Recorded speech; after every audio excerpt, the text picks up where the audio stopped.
آپ کے سامنے یہ عرض کی بات کہ حکومت کی ذمہ داری کہ وہ بارڈر سے روک دے.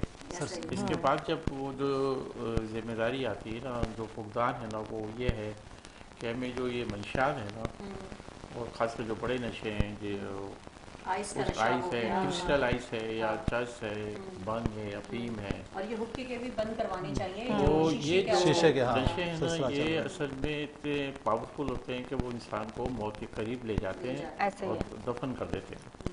اس کی جو بنیادی وجہ ہے نا, وہ یہ ہے کہ اس کے بارے میں ہمیں شعور اور آگہی نہیں ہے. اور چاہے وہ کتنے ہی پڑھا لکھا ہو فرد, اس کا اگر اس کے بارے میں پوچھا جائے کہ اس کے منشیات کے کیا نقصانات ہیں, لوگ کیوں پیتے ہیں, کس وجہ سے اس طرح واقع ہو جاتے ہیں, تو وہ آپ کو اتنا زیادہ مطمئن جواب بھی دیتے ہیں. تو اس پہلے تو یہ ہے کہ والدین, اساتذہ, سماج کے اچھے لوگ, میڈیا کے لوگ اس پہ غور کریں کہ یہ جو ہے یہ ہے کیا چیز, اور اس کے بارے میں اچھی آگہی ہم جب حاصل کر لیں گے تو ہم اپنے بچوں کو بھی آگہی دے سکیں گے. ہمیں آگہی نہیں ہے, ہمیں یہ بھی نہیں معلوم کہ ہم بچے کو یہ بتا دیں مثلاً کہ اگر جو یہ ہیروئن نامی نشہ ہے, کرسٹل آئس ہے, یہ جو ویپ ہے, یا اور بھی بہت سارے نشے ہمارے معاشرے میں ہیں, چرس ہے, اس کے اگر ہم صحیح معنوں میں صحیح نقصانات بتا دیں اور اس کا بتا دیں کہ اس کا کوئی علاج بھی نہیں ہے, اور اس کا علاج کیا ہے, صرف ایک موت کی طرف ہی ہم جاتے ہیں, تو بچوں کو جب پوری آپ ایک بتا دیں گے, نوجوان نسل کو بتا دیں گے, تو وہ ضرور بچیں گے. اگر آج جو بچے بچے ہوئے ہیں, اگر ہم اور آپ بچے ہوئے ہیں اس منشیات سے, تو اس کی جو بنیادی وجہ ہے وہ ہمیں اس کے بارے میں آگاہی ہے, ہمیں اس کے بارے میں علم ہے. تو بنیادی جو چیز ہے نا, وہ میں نے جو محسوس کی ہے نا, وہ لوگوں کو اس کے بارے میں علم نہیں ہے کہ یہ کیا چیز ہے, یہ کتنی بری چیز ہے, شعور اور زیادہ ہر پلیٹ فارم پہ اس کا شعور دینا چاہیے. تو ایک ہم نے پرائمری سیکشن تک میں جاتا ہوں, اور ادھر چھوٹے بچے بہت اچھے سوالات کرتے ہیں, پرائمری سیکشن کے بچے, سیکنڈری, یونیورسٹی, کالج, تو ان کے جو ذہن میں سوالات ہیں نا, وہ بے تحاشا ہوتے ہیں. تو ان کے جب تک آپ مطمئن جواب نہیں دیں گے تو آپ کو اس کا حاصل نہیں ہوگا. بہت شکریہ, بہت بہت شکریہ رفیع صاحب آپ کا. اور آپ نے جو ہے وقت کم تھا, ہم اتنا زیادہ تو نہیں بات کر سکے, لیکن ظاہر ہے ماشاء اللہ اگلے پروگرام میں پھر آپ لوگوں کے ساتھ ہماری یہاں پہ بیٹھک ہوگی, سٹنگ ہوگی انشاءاللہ, اور ہم پھر اس پہ جو ہے مزید بات کریں گے. آج اسماء حسین, لاسٹ میں کیا کہنا چاہتی ہیں آنے والے نئے وہ بچے جو آر جے بننا چاہتے ہیں؟ بس آر جے بننے کا اتنا مشکل نہیں ہے, آپ کو بولنا آنا چاہیے. جو بھی موضوع آپ کا مطلب آپ کو دیا جائے, جیسے ہمارا آڈیشن ہوا تھا تو ہمیں 1 منٹ کے لیے کہا تھا کچھ بھی بول دیں آپ, تو آپ کی بولنے کی سپیڈ زیادہ ہونی چاہیے. جو باتونی لوگ ہوتے ہیں ان کے لیے سب سے اچھا پلیٹ فارم ہے کہ آر جے. نالج ہونی چاہیے, آپ کی آواز جو ہے وہ ایسی ہو کہ آپ سننے والے کے کانوں میں, کہتے ہیں نا, ہاں بالکل. تو بس یہی چیزیں ہونی چاہیے. میرے خیال سے میں تھوڑا سا اگر چاہو تو میں ایڈ کر دوں اس میں. آپ نے 2 چیزیں بتائیں, تیسری چیز میں ایڈ کرنا چاہوں گا کہ آپ کے پاس الفاظ, ذخیرہ کا الفاظ ہونا چاہیے, اور اس کے ساتھ ساتھ آپ کو کانفیڈنس لیول اتنا ہو, تلفظ کی ادائیگی وہ ہو کہ آپ سامنے والے کو اپنی بات پہنچا سکیں. اور جبکہ آر جیز جو ہوتے ہیں وہ ریڈیو پہ, مطلب آپ اسٹوڈیو میں اکیلے بیٹھے ہوتے ہیں تو اس پہ آپ بول رہے ہوتے ہیں. میں نے تو ایسے دیکھے ٹی وی, بڑے بڑے ٹی وی فنکار میرے پاس آتے ہیں شوز میں, اور وہ گھبرا رہے ہوتے ہیں مائک پہ بات کر کے. تو میں نے یہی کہا, میں نے کہا آپ لوگ اتنے کیمرہ مین, اتنا سب کچھ ہوتا ہے, اس کے باوجود آپ اکیلے یہاں, میں ہوں ایک آر جے اور ایک مہمان ہے, اور وہ گھبرا رہے ہوتے ہیں مائک پہ بیٹھنے سے. اور بہت زیادہ اس طرح بہت ضروری ہے. کانفیڈنس کے ساتھ ساتھ اگر آپ کے پاس اچھی تعلیم, اچھا بیک گراؤنڈ, آپ کے پاس الفاظ کا ذخیرہ اچھا ہے, معلومات ڈھیر ساری ہونی چاہیے. اگر آپ ایک اچھے آر جے بننا چاہتے ہیں تو آپ بھی آر جے بن سکتے ہیں. وقت کم تھا, اس کے لیے ہمارے مہمانوں سے معذرت, لیکن انشاءاللہ ہمارے بہت اچھے مہمان آج کے پروگرام میں موجود تھے. میں بہت شکریہ کرنا چاہوں گی جناب رفیع صاحب, آپ کی آمد کا بہت شکریہ. آر جے اسماء حسین, آپ کا بہت بہت شکریہ کہ آپ نے ہمیں وقت دیا. Thank you so much. Next program میں انشاءاللہ ضرور دوبارہ آپ لوگ کے ساتھ بیٹھک ہوگی. ہاں بالکل اسی طرح سے جیسے ہم اپنے پیشن کو لے کر چلتے ہیں, اپنے جذبے کے لے کر چلتے ہیں, اسی طرح اگر ہم کسی بھی فیلڈ کا چناؤ کر لیں, سب سے پہلے جو مین کریئر ہوتا ہے نا, ہمیں بڑی عمر تک آ جاتے ہیں لیکن یہ کنفرم نہیں ہوتا کہ ہمیں کرنا کیا ہے. تو سب سے پہلے اپنی فیلڈ سلیکشن کریں, اس پہ پیشنیٹ ہو کے آئیں, اور اس میں وہ پرفارم کریں جو آپ کرنا چاہتے ہیں.